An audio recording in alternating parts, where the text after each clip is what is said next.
Hello and welcome back to Shakesyear. We are working on London Prodigal. We are actually almost done with London Prodigal. We only have today and tomorrow to go, and then we're done with this one. And we're going to get to hear from Matthew Flowerdale today in Act 1, Scene 13. So he is not doing particularly well at this point. He is running out of hope. He has no money. He's in fairly dire straits. And we're on the streets outside of Civet's house. And he's just lost and complaining about stuff. So in yesterday's little tidbit, he ran into the two people with whom he had gambled and lost all of the money that he previously had. And he was like, oh, just lend me some. You won a whole bunch off me the other day. Just lend me some money. And they're like, no, sorry, we don't have any.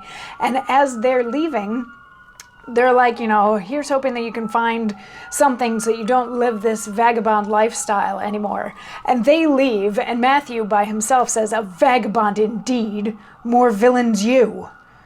They gave me counsel that first cozened me. Those devils first brought me to this I am, and being thus, the first that do me wrong. Well, yet I have one friend left in the store. Not far from hence there dwells a cockatrice, one that I first put in a satin gown, and not a tooth that dwells within her head, but stands me at the least in 20 pound. Her will I visit now, my coin is gone, and as I take it, here dwells the gentlewoman. What ho! Is Mistress Apricot within?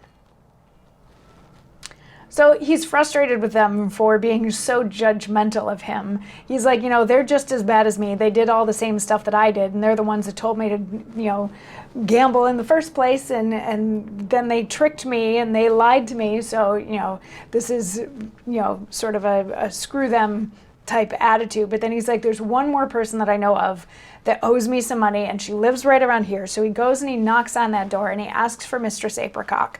But a ruffian answers the door instead, and he's like, oh, wait, hey, I think I recognize you, and I've been warned about you. We have nothing here for you.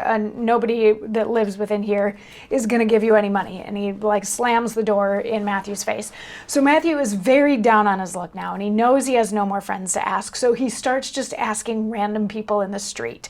The first one that he runs into is known as Ancient Citizen, and the Ancient Citizen gives him some money. So he's like, hey, this is cool, this worked. So then he sees a citizen's wife and her torchbearer, and he asks her for some money, and she gives him a little bit, and he's like, thanks. And if there's anything that I can do for you, like work in your secret service, which is probably as smarmy and skeevy as it sounds.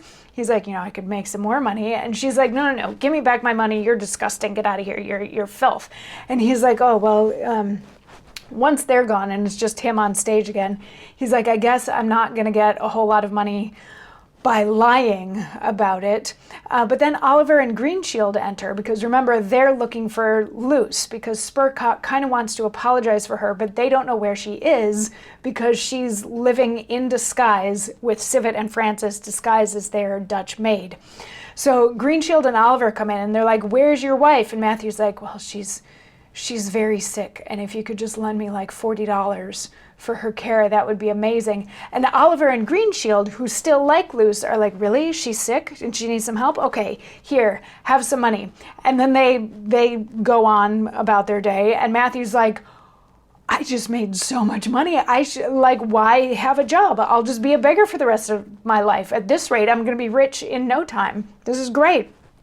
So then Uncle Flowerdale and Old Flowerdale, who is still in disguise as Christopher/Kester, come in, and Matthew asks Uncle for money, and Uncle's like, no, I'm not giving you anything. And Matthew tries to plead with Old Flowerdale, and Old Flowerdale is basically just like, talk to the hand, and they go inside.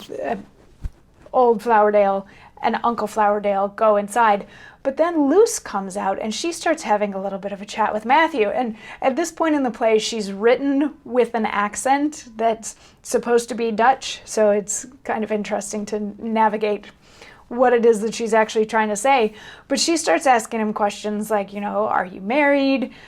Where is your wife? What's going on with that? And he's like, oh, my wife died. And Old Flowerdale sneaks back out, and he starts watching this whole interchange between the two of them. And Matthew's like, my wife died and I miss her. And Lucy's like, oh, did you treat her well when she was alive? And he was like, no wife was ever treated better than I treated my wife. And old Flowerdale is like sitting over in the corner and he is seething because remember, this is Matthew actually talking to his existing wife saying that she is dead and that he treated her well. So everybody on stage knows that he's just lying up a storm. So Matthew then starts propositioning Luce and saying, well, if I had a maid that was as cute as you, I'd, you know. And she gets called back inside. So she goes inside and old Flowerdale comes over and he starts yelling at Matthew for hitting on her and for borrowing money from anyone and everyone and for being a coward. And Matthew, of course, doesn't think that he's a coward. So he's like, you know, who are you to even talk to me? I'm standing out here and I'm going to stay here until that hot Dutch maid comes back outside. So old Flowerdale, sort of in frustration, goes inside. Spurcock, Weathercock, and Artichoke come outside and they see Matthew, and Spurcock is going to have some thoughts on running into Matthew right about now, and we will hear those thoughts in tomorrow's monologue when we wrap up this whole play. So I'll see you then for that. Mwah.